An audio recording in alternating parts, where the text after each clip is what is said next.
జగన్నాథుడైనటువంటి ఆ యొక్క శ్రీకృష్ణుడి పాద పద్మార విందములకు నమస్కరించుకుంటూ ఎస్ఎస్వి న్యూస్ ఛానల్ ప్రేక్షకులకు స్వాగతం, సుస్వాగతం. పువ్వు పుట్టగానే పరిమళిస్తుంది అన్న నానుడిని నిజం చేస్తూ ధర్మ సంస్థాపన కోసమే నేను అవతరించాను అనేటటువంటి నగ్న సత్యాన్ని సృష్టికి బాల్యంలోనే తన లీలల ద్వారా తెలియజేశాడు శ్రీకృష్ణ భగవానుడు. అలాంటి బాల్యంలో ఆయన చేసినటువంటి లీలల్లో అద్భుతమైనటువంటి లీల కాళీయమర్దనం. అద్భుతం అంటే కాళీయమర్దనం, కాళీయమర్దనం అంటే అద్భుతం. అద్భుతానికి పర్యాయ పదం కాళీయమర్దనం అనుకుంటే కాళీయమర్దనం చూసినటువంటి వాళ్ళకి, ఆ యొక్క ఘట్టం చదివినటువంటి వాళ్ళకి, ఆ యొక్క ఘట్టం లోపలికి వెళ్ళి శ్రీకృష్ణుడి యొక్క తత్వాన్ని గురించి తెలుసుకోవాలనేటువంటి ప్రయత్నం చేసినటువంటి వాళ్ళకు కూడా అద్భుత రసం అంటే ఇదే అనేటటువంటి భావన హృదయంలోకి రాకపోదు. హృదయం ఒక నవ ఉత్తేజాన్ని సంతరించుకోకుండా మానదు. అటువంటి అద్భుతమైనటువంటి కాళీయ ఘట్టానికి ఈరోజు స్వాగతం, సుస్వాగతం. మనం దాని గురించి చర్చించుకుందాం. కాళీయమర్దనం అనేటటువంటి ఘట్టాన్ని ప్రారంభించే ముందు మనం రేపల్లె గురించి, అక్కడ ఉన్నటువంటి ప్రకృతి సౌందర్యాల గురించి కాస్త చెప్పుకోవాలి, అవసరం ఉంది. శ్రీకృష్ణుడు పెరిగింది రేపల్లెలో. రేపల్లె అంటే సుందరమైనటువంటి గ్రామం, అందమైనటువంటి గ్రామం, ఆహ్లాదకరమైనటువంటి గ్రామం. ఆ గ్రామంలో ఉన్నటువంటి ప్రజలు ఎంతో ఆనందంగా నివసించసాగారు అని చెప్పి భాగవతంలో మనకి చాలా సార్లు చెప్పబడింది. ఆ ఆనందానికి కారణం ఏమిటి అని అంటే, ఆ రేపల్లె గ్రామానికి కొంత దూరంలో ఉన్నటువంటి కాస్త యమునా నదీ తీరం, అది చాలా అందమైనటువంటి ప్రదేశం. ఎంత అందమైనటువంటి ప్రదేశం అనంటే, అక్కడికి ఒక్కసారి వెళ్ళాము అనంటే, అలా చూసాము అంటే జల జల జల జల జల జలపాతం యమునా నది అలా కారుతూ ఉంటుందన్నమాట. అది ఆ యొక్క జలపాతాన్ని కళ్ళతో చూసినంత మాత్రాన కళ్ళు శాంతిని పొందుతాయి. ఆ యొక్క జలపాతం చుట్టూ ఎన్నో రకాలైనటువంటి వృక్షాలు ఉన్నాయి. ఆ వృక్షాల నుంచి వీచేటటువంటి చల్లని గాలి చర్మానికి తగిలినంత మాత్రాన చర్మం ఎంతో చల్లగా మారిపోతుంది. ఈ యొక్క కూతల్ని కూస్తూ ఉంటే ఆ సుశ్రావ్యమైనటువంటి శబ్దాలు విన్నటువంటి వీణులు, చెవులు ఎంతటి ఆనందపడతాయి అంటే అంతటి ఆనందపడతాయి. ఒక్కసారిగా బ్రహ్మముహూర్త సమయంలో సూర్యోదయానికి ముందు ఆ యొక్క ప్రదేశానికి వెళ్ళి ఆ పక్షుల కిలకిలారావాల్ని వింటూ ఆ చల్లని గాలిని ఆస్వాదిస్తూ ఆ జలపాతాన్ని చూస్తూ ఉంటే పంచేంద్రియాల నుండి వెళ్ళేటటువంటి ఆ యొక్క ప్రకృతి శోభ మనస్సుకు వెళ్ళి మనస్సు స్థిమితాన్ని సంతరించుకొని అంతటి ప్రశాంతతని కలుగజేస్తుంది ఆ యొక్క సుందరమైనటువంటి ప్రదేశం. మతి స్థిమితం కోల్పోయినటువంటి వాళ్ళు మళ్ళీ స్థిమిత్వాన్ని సాధించాలి అని అంటే ప్రకృతి అందాన్ని ఆస్వాదించాలి అని ప్రకృతి వైద్యం చెప్తుంది అన్నది నిజం చేస్తూ, రేపల్లె వాసులకి ఎన్ని కష్టాలు వచ్చినప్పటికీ కూడా వాళ్ళ ఆ కష్టాల నుండి బయటపడడానికి ఆ ప్రదేశానికి వెళ్ళి సేద తీరి కష్టాల నుండి బయటపడి వస్తూ ఉంటారు. అంతటి అద్భుతమైనటువంటి ప్రదేశం ఆ యొక్క యమునా నదీ తీరం. అక్కడ ప్రతిరోజు కొన్ని వందల మంది స్నానాలు చేస్తూ ఉంటారు. ఆ రేపల్లిలో ఉన్నటువంటి గోపాలులందరూ కూడా ఆడుకోవడానికి అక్కడికి వెళ్తూ ఉంటారు. అక్కడి నుంచి నీళ్లు తెచ్చుకుంటూ ఉంటారు. అక్కడికి ఎన్నో గోవులు వెళ్ళి మేత మేసి వస్తూ ఉంటాయి. ఆ యొక్క ప్రదేశం వల్లే 80% సమస్యలు పరిష్కారం అవుతున్నాయి అనేటటువంటి నమ్మకం రేపల్లె ప్రజల్లో ఉంది. అంతటి అందమైనటువంటి ప్రదేశం ఆ యొక్క ప్రదేశం. అటువంటి ప్రదేశంలో ఒకానొక సందర్భంలో గోపాలులందరూ కూడా ఆ పక్షుల కిలకిల రావాలని ఆస్వాదిస్తూ చెట్లపైన ఎగురుతూ చల్లగా ఉంటే ఎందుకో వాళ్ళందరికీ దడుపు జ్వరం వచ్చింది. అంటే గుండె దడ్ కొట్టుకుంటుంది. చూడకూడని దృశ్యాన్ని చూస్తే ఏ విధంగా మనిషి ఒక రకమైనటువంటి భయానికి లోనైపోయి జ్వరం వస్తుందో అటువంటి జ్వరం వచ్చి ఆ గోపాలులందరూ కూడా ఒళ్ళు కాలిపోతుందన్నమాట. వాళ్ళందరికీ ఎందుకో భయంతో దడుచుకొని జ్వరం వచ్చింది వాళ్ళకి. రేపల్లెకి ఇంకో ప్రత్యేకత ఏంటి అంటే, తల్లికి బిడ్డకి ఉన్నటువంటి సత్సంబంధాలు తెలుసుకోవాలి అని అంటే ఖచ్చితంగా రేపల్లెలో ఉన్నటువంటి మాతృమూర్తులకి వాళ్ళ బిడ్డలకి మధ్య ఉన్నటువంటి సంబంధాలను కానీ మనం చదివినట్లయితే తల్లికి బిడ్డకి ఉన్నటువంటి సంబంధం ఇంత మాధుర్యంగా ఉంటుందా అనేటటువంటి విషయం మనకి అర్థమవుతుంది. అటువంటి సంబంధం ఉంది అక్కడ మాతలకి పుత్రులకి. అలాంటి మాతలు వాళ్ళ పుత్రుల్ని ఎంతో ప్రేమతో చూస్తూ ఉంటే ఆ మాతలందరూ కూడా ఒక క్షణకాలం పాటు చాలా ఇబ్బంది పడిపోయారు. మా బిడ్డలకి ఏమైపోయింది, అక్కడికి వెళ్తే ఏమైపోయింది, మామూలుగా సమస్యలు ఉన్న వాళ్ళు అక్కడికి వెళ్ళి సమస్యలు తీర్చుకొని ఇక్కడికి వస్తారు కదా, ఇక్కడికి వెళ్ళినటువంటి వాళ్ళు కొత్తగా సమస్య తీసుకొని వచ్చారంటే అసలు ఏమైంది విషయం వాళ్ళకి అర్థం కాలేదు. ఆ విషయం చూద్దామని కొంతమంది రేపల్లె గ్రామస్తులు కూడా ఆ ప్రదేశానికి వెళ్ళి అక్కడ ప్రకృతి శోభనంతా ఆస్వాదిస్తూ ఉంటే అలా ఉంటే ఒక్కసారి ఆ చల్లని ప్రదేశం నుంచి సౌందర్యమైనటువంటి ఆ యొక్క యమునా నది జలపాతం కింద జలంలో నుంచి 10 తలల సర్పం ఒక్కసారిగా బుస్మని లేచిందనమాట. ఎవరైనా మనిషి ఒంటరిగా అలా వెళుతూ ఉంటే, ఏదో పరధ్యానంలో ఉంటే ఒక చప్పుడు అయిందనుకోండి, జలక్మంటుంది గుండె. కాబట్టి 10 తలల భయంకరమైనటువంటి సర్పం ఒక్కొక్క పడగలో నుండి అగ్ని కీలల్ని వదులుతూ తన కళ్ళల్ని భయంకరంగా నిప్పులు వర్షిస్తూ ఆ యొక్క సర్పం ఒక్కసారిగా కొండంతుంది. 10 తలల సర్పం మామూలుగా వెళ్తుంటేనే ఒక నాగుపాము బుస్సని మనకి హఠాత్తుగా ఉంటేనే ఎంత భయం, అలాంటిది 10 తలల సర్పం అంతటి ఆహ్లాదకరమైనటువంటి ప్రదేశంలో నుండి అసలు అనూహ్యమైనటువంటి రీతిలో అలా లేచింది అని అంటే ఈ వీళ్ళు తట్టుకోలేక వీళ్ళందరికీ కూడా దడుపు జ్వరం వచ్చి అక్కడి నుంచి రేపల్లె పరిస్థితి మారిపోయింది. ఆ తర్వాత అదే రేపల్లెకి ఒకానొక కుటుంబం చుట్టుగా వస్తే ఆ కుటుంబానికి ఎప్పటి నుంచో సంతానం లేకపోతే ఒక ఆడపిల్ల ఆ కుటుంబానికి పుట్టింది. లేక ఆ ఆడపిల్ల ముఖం చాలా ముఖారవిందం చాలా గొప్ప తెల్లగా ఉంటుంది అనమాట. ఆడపిల్ల కంది అంటారు కదా, పట్టుకుంటే కందిపోతే తెల్లగా ఉంది. వీళ్ళకి ఈ విషయం తెలియక రేపల్లెకి వచ్చాం కదా, ఆ యొక్క ప్రకృతి సౌందర్యం కూడా చూద్దామని అక్కడికి వెళ్ళారు.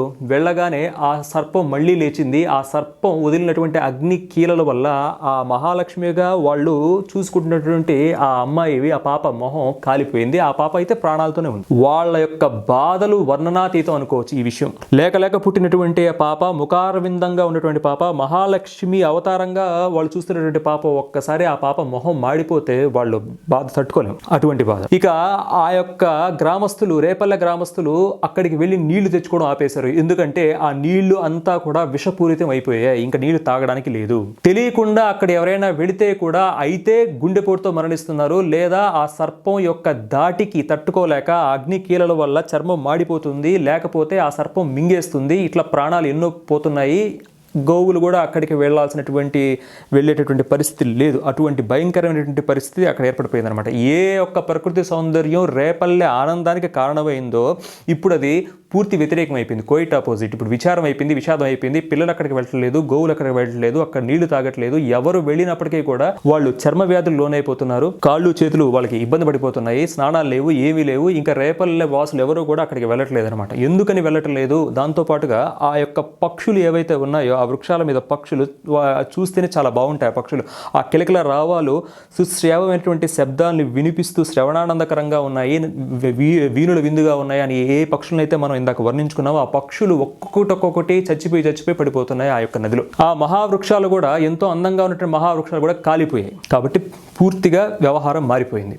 ఎందువల్ల అనంటే కాళింగుడు అనేటటువంటి 10 తలల సర్పం అక్కడ నివాసం ఏర్పరచుకుంది. ఎందుకు ఏర్పరచుకుంది అంటే గరుత్మంతుల శాపం, అది వేరే విషయం. ఆ కాళింగుడు అనేటటువంటి సర్పం అక్కడ ఒక మడుగులో, యమునా నది అంతర్భాగమైనటువంటి మడుగులో ఉండడం వల్ల ఒకరు ఏడిస్తే కొంతమంది నవ్వుతారు.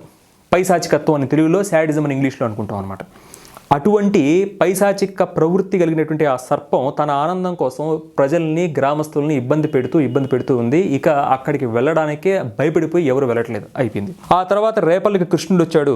యశోద లీలల్లో కృష్ణలీలలో మనం చెప్తూ ఉంటాం, శ్రీకృష్ణుడు అల్లరిని భరించలేక యశోదకి ఆ రేపల్లో ఉన్నటువంటి మాతృమూర్తులు అందరూ వెళ్ళి ఫిర్యాదులు చేశారు అని. అది సరే, కానీ శ్రీకృష్ణుడు వచ్చి ఆ రోజు ఒక ఇంట్లో అల్లరి చేయకపోతే యశోద ఇంటికి వెళ్ళి ఏమైపోయావా నువ్వు, రా మా ఇంటికి అల్లరి చేయాలి కదా అని ఈరోజు ఆ మాతృమూర్తులే వెళ్ళి పిలిపించుకుని అల్లరి చేసుకునేవాళ్ళట. అది కృష్ణ అంటేనే ఆకర్షణ అంటే కృష్ణుడు బాలకృష్ణుడు ఒక్కసారి నీ దగ్గరికి వచ్చి వెళ్ళి ఎంత అల్లరి చేసినా, అల్లరి చేస్తున్నంతసేపు వీడిని చావగొట్టాలి ఉంటుంది, కానీ ఒక్కసారి వెళ్ళిపోయాడే పిల్లవాడు, ఏమైపోయాడు పిల్లవాడు, వాడు చేసే అల్లరి ఎంత బాగుంది, ఇదే ఆలోచన అనమాట. కృష్ణ అంటే ఆకర్షణ అంటే కృష్ణ అంతే, దాని సందేహం లేదు దాంట్లో. రేపల్లెలో ఎక్కడికి పోయి ఎంత అల్లరి చేసినప్పటికీ కూడా, వాళ్ళు ఎంత కోపడినప్పటికీ కూడా కృష్ణుడిని వదిలి ఒక్క నిమిషం ఉండాలనేటువంటి పరిస్థితి. కృష్ణుడికి ఒక తల్లి కాదు, అందరూ తల్లి. ఆయన ప్రేమించిన వాడు ఎవడూ లేడు, ఆయన తత్వం తెలుసుకుంటే. అంత బంధం ఏర్పడిపోయింది. వాళ్ళ కష్టాలు ఈ కారణంగా వాళ్ళ కష్టాలన్నీ కృష్ణుడిని చూసి మర్చిపోతున్నారు వాళ్ళు. అటువంటి బంధం ఉంది కృష్ణుడికి రేపల్లో ఉన్నటువంటి అందరు మాతలకి, అందరూ తల్లులే కృష్ణుడికి, అంతే, అందరికీ బిడ్డ. అటువంటి కృష్ణుడు ఒకసారి సరదాగా వెళదాం పదండి, ధర్మ సంస్థాపన చేయాలి కదా పుట్టుకతోనే, పదండి అని గోపాలను తీసుకుని వెళ్ళారనమాట. వద్దు నాయన అక్కడ సర్పం ఉంది, ఏం పర్లేదు వెళ్ళండి. గోపాలులతో పాటు గోవుల్ని కూడా తీసుకెళ్లారు. గోవుల్ని కూడా తీసుకువెళ్ళిన తర్వాత ఆ యొక్క మడుగు దగ్గర వాళ్ళు అలా మాట్లాడుకుంటూ ఉంటే ఈ సర్పం ఎక్కడి నుంచి చూసిందో తెలియదు, కానీ ఆ గోపాలుని, ఆ గోవుల్ని మార్చేసింది. వాళ్ళు చనిపోయారు, వాళ్ళు మరణించారు. మరణించంగానే శ్రీకృష్ణ పరమాత్ముడు తన యొక్క ప్రభావంతో వాళ్ళందరినీ మళ్ళీ బతికించాడు. ఎవడి పిల్లవాడు నేను చంపినటువంటి వాళ్ళని బతికించాడే అని ఆవేశం చెందినటువంటి ఆ సర్పం శ్రీకృష్ణ భగవానుడిని చుట్టేసి లోపల తీసుకెళ్ళింది. బతికినటువంటి ఈ యొక్క పిల్లలు, గోవులు కూడా బతికినటువంటి ఈ యొక్క పిల్లలు శ్రీకృష్ణ భగవానుడిని బాలకృష్ణుడిని, ఇంకా భగవానుడు బాలకృష్ణుని అనుకుందాం, ఆ బాలకృష్ణుడిని ఆ పాము లోపలికి తీసుకువెళ్ళిపోయింది అనేటటువంటి విషయాన్ని చూసి భరించలేక పరిగెత్తుతూ వెళ్ళి రేపల్లో ఇంటికి చెప్పేశారు. ఈ వాట్సాప్ మెసేజ్లు కూడా ఈ రోజుల్లో అంత వేగంగా ఉండవేమో, అటువంటి సందేశం వెళ్ళిపోయింది అందరికీ కూడా, ఇంటికి వెళ్ళిపోయింది. శ్రీకృష్ణ భగవానుడిని ఆ భయంకరమైనటువంటి సర్పం మడుగులోకి లాక్కొని వెళ్ళిపోయింది, అయిపోయింది కృష్ణుడు ఈరోజు అనేది. శ్రీకృష్ణ భగవానుడు ఎప్పుడైతే ఆ యొక్క విష సర్పం చేతుల్లో చిక్కుకున్నాడన్న విషయం తెలియంగానే ప్రతి ఒక్క తల్లి, ప్రతి ఒక్క గృహిణి, ప్రతి ఒక్క అక్క, ప్రతి ఒక్క చెల్లి అందరూ కూడా రేపల్లో గ్రామాలు అందరూ పరిగెత్తారనమాట. శ్రీకృష్ణుడు అంటే అంత ఇష్టం వాళ్ళకి, పరిగెత్తేశారు, ఏడుస్తూ పరిగెత్తేశారు.